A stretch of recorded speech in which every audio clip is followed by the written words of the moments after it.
పాకిస్తాన్ మధ్య జరుగుతున్న యుద్ధంలో మృతి చెందిన వీర జవాన్ మురళీ నాయక్ కుటుంబాన్ని మంత్రి సవిత పరామర్శించారు. 5 లక్షల ఆర్థిక సహాయం అందించారు. వారి కుటుంబానికి అండగా ఉంటామని భరోసా ఇచ్చారు.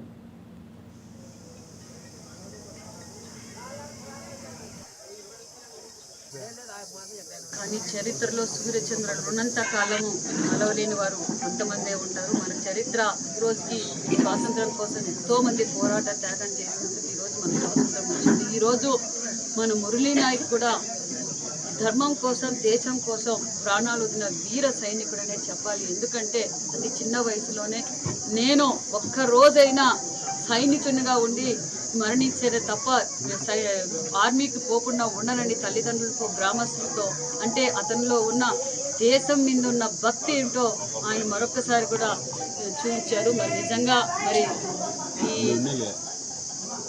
సత్యసాయి జిల్లా పెనుగొండ నియోజకవర్గం గోరెంట్ల మండలంలోని తాండా తల్లిదండ శ్రీరాముల నాయక్ జ్యోతిబాయికి ఉన్న ఏకైక సంతానం మురళీ నాయక్. మరి మురళీ నాయక్ వారి బాధ అయితే నిజంగా చెప్పరాని బాధ. కానీ ఒక పక్క వాళ్ళు నిజంగా నా కొడుకు ఈ దేశం కోసం ప్రాణాలు ఇచ్చామన్న ధైర్యంగా కూడా ఉంటున్నారు. అదేవిధంగా ఆ తల్లిదండ్రులకు కూడా నిజంగా మనమందరం రుణపడి ఉండాలని కూడా తెలియజేస్తున్నాం. ఎందుకంటే వారు చేసిన త్యాగం అంతా ఇంత కాదు. మరి ఇప్పుడు ముఖ్యమంత్రి గారు కూడా మాట్లాడి వాళ్ళ తల్లిదండ్రులు పరామర్శించి వాళ్ళకి వెళ్ళలేలా ఈ కుటుంబానికి ఎప్పుడూ అండగా ఉంటామని కూడా తెలియజేస్తూ, అంతేకాకుండా ఇది అందరూ స్ఫూర్తిగా తీసుకోవాలి. ఎందుకంటే దేశం కోసం ఆస్తులు ప్రాణాలు వదలటానికి మనం అంతా సిద్ధంగా ఉండాలి.